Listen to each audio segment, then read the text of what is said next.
Hey everyone, you know it is that time where I get to suggest amazing game dev resources for all of you to check on out.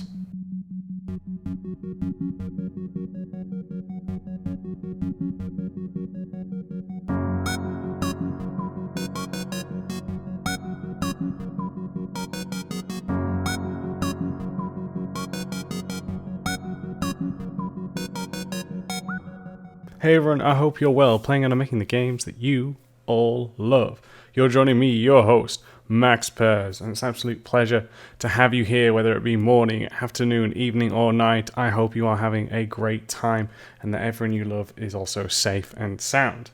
So thank you very much for choosing to spend a few minutes alongside me. I really do appreciate it. For all those who are new, this is the episodes they call the Essential Reading. For those of you who don't know, the Essential Reading is me going through some of the resources that I've found over this past month and being able to talk about them with you, suggesting to you all what it is that makes them great, that I think you can learn from and benefit from. So yeah, think of it as just a recommendation of reading for you. Now, if you do have suggestions for me, please leave them down in the comments below, or tweet me, or message me through the power of email. I'll be leaving links to all these in the description down below, and you'll also be hearing about them a little bit later on.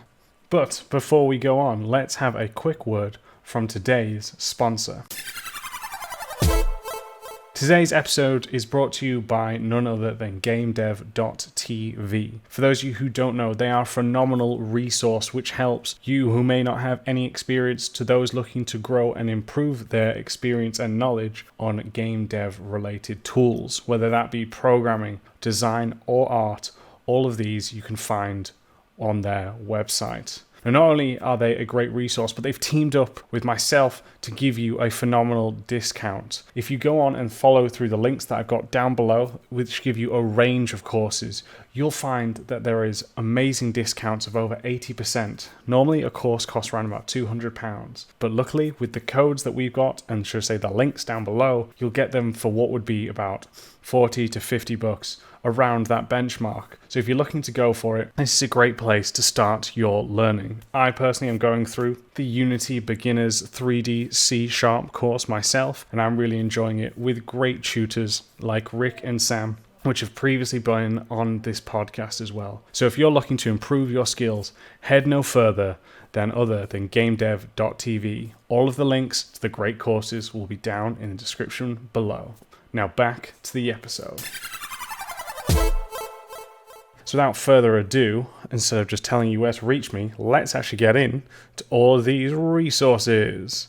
So resource uno. This here is one that I don't think got enough attention, and it is a shameless plug, but it is one that I think everyone needs to listen to for the reasons, because it is the interview that I recently did with Sarah Bonza, and she is a real life architect, not a mythical one, but a real life one, and she just released her book called Virtual Vernacular, I hope I pronounced that one right, in which she talks about the similarities between building real life buildings and the virtual world that we do as level designers. So really, it was a phenomenal interview for me because I just learned so much. But not only that, there's so much you can take away. I do not stress this enough to anyone who follows me, anyone who is a member of the Patreon. All of the time, I am constantly talking about that of, well, how important our architecture is. We need to understand the basics of architecture to help us learn and grow, to create believable spaces. Now you can still be like, oh, but Max, I'm going to work on a game similar to Destiny. That's perfectly fine, but honestly, look at those structures. They actually take from real life and buildings around us. Trust me. Do you think aliens actually will have windows? I don't think so, if they're out there, because they're probably built very different to you and I. But all these bipedal creatures that we create and create the villages, it's all based on architecture, real life. So to hear her theories in terms of being a passionate gamer for years, but also being like I said, an architect, seeing how they differ, how they kind of inspire her, as well as tell the differences that she sees, the conflicts between how we design versus how she designs for reality. Honestly, everyone, check it out. I had a phenomenal time. I do hope to bring her back on. If she ever does another book, I will be reading it. There's more information about that, but go check that out. Honestly, I cannot recommend that one enough. So thank you very much again, Sarah, for coming on to the show. The second one we were talking about, the second and third, are come all from the same magical man himself, and that is none other than Kentool. I'm sorry if I mispronounced your name wrong, brother, but he is a level designer at Sony Santa Monica, and he's just been doing a lot recently to help contribute to the level design community, and hopefully we'll be getting him on the show very soon. But his contribution has been amazing. So this one I'll first talk about is his first level design analysis. Again, all these will be in the links to the description below, where he's looking at different kind of sections in different games, whether that be Assassin's Creed, Spider-Man, and breaking them down in these bite-sized, well-presented documents, which is his called design analysis, breaking them down, what makes them good, how is it that they lead the player, what information does he digest when he's reading it, which is just fantastic. Beautiful pictures, great breakdown. I really think just checking them out if you want to learn a little bit more, because there's always something you can learn from, and to learn from another professional mind is even more inspiring. And just to see also, again, someone else who may be in the position you're after, but still doing more to get better. That's what the information, the inspiration you should be taking from seeing this. And our number 3 is still by Kentool. And this one I've wanted to include for a while since he released this blog, because I think he's blogging a lot more. So keep it up, mate. Really appreciate it. And that is functional traversal. Breaking down what he sees in traversal design. How do we apply it to our level design? Because as we've spoken about many times before, not only on the show, but to one another on Twitter, like not just myself, but other amazing LDs as well, is the fact that we have to make players move through our levels. We have to not only make them move, but entertain it, have the downbeats where the mechanics of movement might be different from different games. Grappling hooks, for example, versus games where you can't even jump, or the jump is very restricted. And him breaking down how that really impacts your level design and what should you be considering when designing your levels for that of traversal. It was one that I very much enjoyed. I do recommend to all of you again, because it's just such an important part of what we do as level designers. And I really think, again, it's just super important to have that all in there for us all to digest and take it all in. At Level Design Lobby, we believe everybody has a story to tell. Hobbyist or student, freelancer or veteran, we made it our mission to unite those who share our passion for creating and developing great games. Thanks to our generous Patreon backers, we've been able to do just that. So if you've already pledged your support, thank you. If not, you too can ensure the future of Level Design Lobby, helping us to create even more exciting content, collaborations, interviews, and much more. With awesome perks and rewards, whether you're a seasoned professional or just getting started, you're sure to find something for you. Want to share tips, tricks, and advice with passionate, like-minded developers? Our awesome community Discord has you covered. Fancy practicing your level design, creating strong portfolio content, and having fun? Then try our level design weekends. Or perhaps you want to individually discuss your work, hone your skills, or level up your career? Then consider our one-on-one mentorships.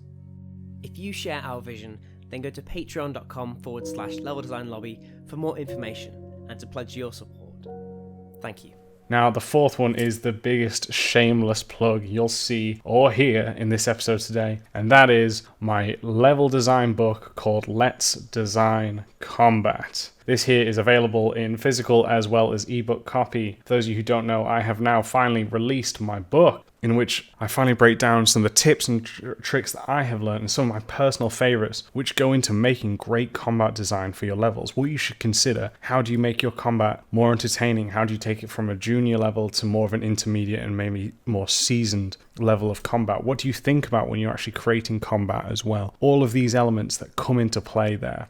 So check it out. I do recommend it, obviously, because I'm the author, but I am very, very proud of not only what I did with it, but the team that helped me bring it to life. It's phenomenal, and all of the money that what you go from when you purchase with this comes back into helping me continue on my level design book series. I intend to release 3. The next one's going to release early next year, and just build up a strong foundational series for all aspiring level designers. So hopefully you don't make the same mistakes that I did, because if I can help you just grow quicker and stronger fundamentally, then this is, what I want. This is why we do the podcast, why I do my blogs and the books, is to help all of us grow, and especially those who are aspiring, because I wish I had a resource like this and my books when I was obviously coming through the ranks too. So yes, I do hope it helps. Do pick up a copy today, and I look forward to hearing your opinions as well.